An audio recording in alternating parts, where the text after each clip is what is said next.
আসসালামু আলাইকুম। কেমন আছেন সবাই? আশা করছি সবাই ভালো আছেন। আজকে চলে এসেছি আম নিয়ে। তো দেখতেই পাচ্ছেন আমার এখানে অনেক আম, আমাদের ঢাকার বাহিরে কিছু জমি আছে, তো সেইখান থেকে আজকে সকালেই আম এসেছে, তো ভাবলাম আপনাদের সাথে একটু শেয়ার করি আমগুলো। আমি দেখেন কিভাবে কি করছি।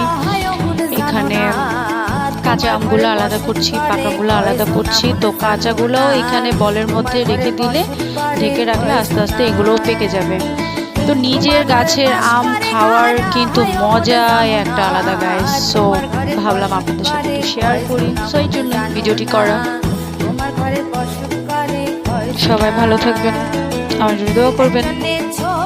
আর কারো যদি আম খেতে ইচ্ছা করে অবশ্যই আমার বাসায় চলে আসেন, আমের দাওয়াত রইল সবাইকে।